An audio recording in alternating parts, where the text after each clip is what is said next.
तो शौनक मुनि ने पूछा कि ब्रह्मा जी और नारद जी दोनों का मिलन कहाँ हुआ था और कैसे हुआ था, और क्यों ब्रह्मा जी ने नारद जी को शिव चरित्र सुनाया। तो सुत जी बस वही कथा बता रहे हैं कि नारद जी हिमालय में तप कर रहे थे, तो इंद्र को चिंता हुई कि तपश्चर्या करके मेरा इंद्रासन ले लेंगे। जिसके पास कुछ नहीं है उसको भी चिंता है, और जिसके पास बहुत कुछ है उसको भी चिंता है। दुनिया में चिंता रहित आदमी ढूंढना बहुत मुश्किल होता है। बस चिंता होती ही रहती, कोई मेरा ले ना ले, कोई मेरा ले ना ले। आदमी सफल नहीं होता है तो भी चिंता होती रहती, मैं अभी कोई कार्य में सफल नहीं होता हूँ। और जिसको सफलता मिल गई, कुछ सिद्धि हासिल हो गई, तो उसको भी भय सताता ही रहता है कि ये मेरी सिद्धि हाथ में से चली ना जाए।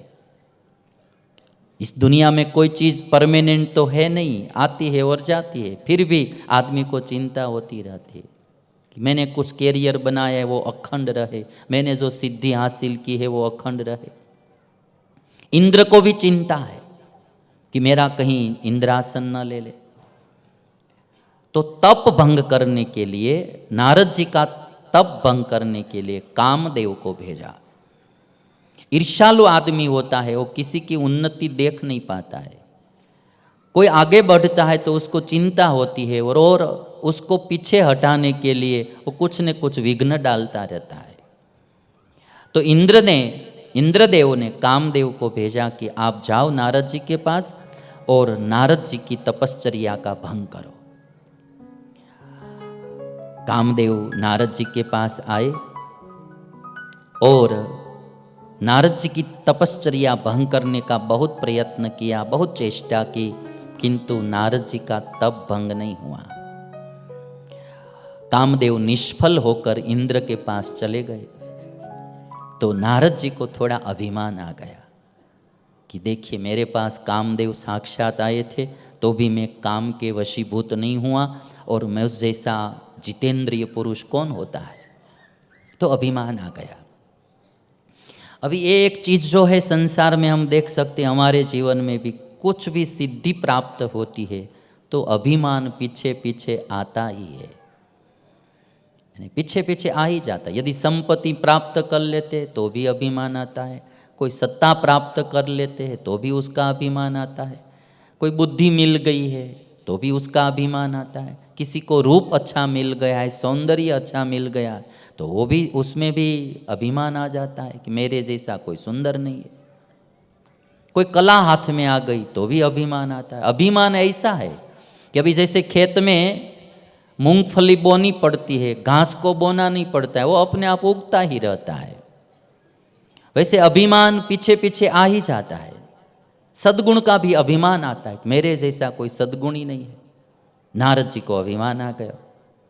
नारद जी कैलाश पर्वत पर आए और शिव जी को अपना वृत्तांत सुनाया कि मेरे पास कामदेव आए थे मेरी तपश्चर्या भंग करने के लिए, किंतु मुझे वो जीत नहीं पाए, मैं कामदेव के अधीन नहीं हुआ। थोड़ी अभिमान में बात नारद जी ने बता दी। शिव जी ने नारद जी से कहा कि ये जो काम विजय आपने प्राप्त की है, काम पर विजय प्राप्त किया है, जीत प्राप्त की है, ये बात आपने मुझे जो बताई वो ठीक है, किंतु विष्णु जी को मत बताना। मैं तो भला भोला आदमी हूँ, भोलेनाथ, मुझे तो कुछ वो नहीं लगेगा, किंतु विष्णु के पास जाकर आप ये बात मत बताना। नारद जी को जो बात कही थी शंकर जी ने, शिव जी ने, नारद जी सीधे विष्णु लोक में गए। और एक आदमी का स्वभाव होता है, जो ना बोलते हैं ना तो वो करने का मन पहले होता है। अभी मैं यहाँ से बोलूँगा कि आप 5 मिनट मेरे सामने कोई मत देखना, आंख मूंद लो, 5 मिनट कोई मत देखना, तो बहुत आपको जल्दबाजी होगी, देख लूँ क्या हो रहा है। तो इतना वो त्वरा बढ़ जाती है। जो ना बोलते हो करने का मन बहुत ज़्यादा हो जाता है। तो नारद जी विष्णु लोक में गए और विष्णु लोक में जाकर वहाँ जाकर कामचरित सुनाया है। ये प्रसंग शिव पुराण में भी लिखा गया है और वही प्रसंग तुलसीदास जी ने रामायण में भी लिखा है। कामचरित नारद सब भाषे, यद्यपि प्रथम बरजी शिव राखे। अति प्रचंड रघुपति के माया, जेहि न मोह अस को जग जाया। रघुपति की माया अद्भुत है। इस दुनिया में कौन ऐसा किसने ऐसा जन्म लिया कि माया ने पराभव न किया। माया सबको पराभव कर देती है माया। और आज नारद जी भी माया से पराभव प्राप्त कर गए और भगवान से आगे कहने लगे। हमारे ब्रह्मानंद स्वामी ने गाया है, कौ से जात न मैली माया, कौ से जात न मैली। सभी को पकड़ लेती है माया। नारद जी की बात सुनकर विष्णु ने उनकी प्रशंसा की और विष्णु कहने लगे कि आप जैसे तो दुनिया में महान कौन हो सकते हैं। आपको तो कामदेव क्या कर सकते। आपके पास कोई बैठा है उसको भी कामदेव छू नहीं सकता, तो आपकी तो बात ही क्या करना। विष्णु जी ने थोड़ी हवा और भर दी। ये जो गुब्बारा होता है ना, उसमें ज़्यादा हवा भर जाती है ना तो फिर वो फूट जाता है। तो स्कूल में एक शिक्षक ने प्रश्न पूछ दिया कि विद्यार्थियों को कि गुब्बारे की आयुष कितनी होती है। गुजराती में हम फुग्गा बोलते, गुब्बारे की आयुष कितनी होती है। तो बच्चे ने कहा कि वो तो हवा भरने पर डिपेंड करता है। यदि कम हवा भरेंगे तो ज़्यादा रहेगी और ज़्यादा भर देंगे तो कम हो जाएगी। तो विष्णु जी ने थोड़ी और भी हवा प्रशंसा कर दी और कहने लगे कि तुम्हारे जैसे इस दुनिया में कामजीत पुरुष कौन हो सकता है। और तब नारद ने कहा, नारद कहे वो सहित अभिमाना, कृपा तुम्हारी सकल भगवाना। करुणा निधि मन दीख बिचारी, और अंकरे वो गर्भ तरुवारी। नारद जी कहते हैं कि प्रभु ये तो सब आपकी कृपा है। आपकी कृपा से मैंने काम पर विजय प्राप्त कर ली।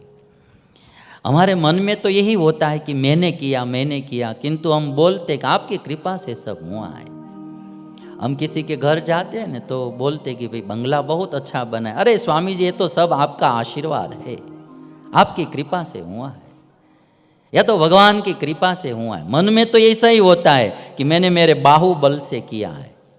मैं धनबाद में आया तब मेरे पास कुछ नहीं था, सब मैंने प्रयत्न करके किया है। हमारे सूरत में भी बहुत लोग ऐसे होते, बोलते रहते कि स्वामी जी मैं सूरत जब आया तब मेरे पास कुछ नहीं था और ये सब मैंने मेरे पुरुष प्रयत्न से हासिल किया है। मैंने कहा कि इस दुनिया में जो कोई आते हैं सब खाली हाथ ही आते हैं भाई। ये अकेले की बात नहीं, पूरी दुनिया इस दुनिया में जब आती है खाली हाथ ही आती है और जाती है तब खाली हाथ ही जाती है। इसमें अभिमान करने की कोई चीज़ नहीं है।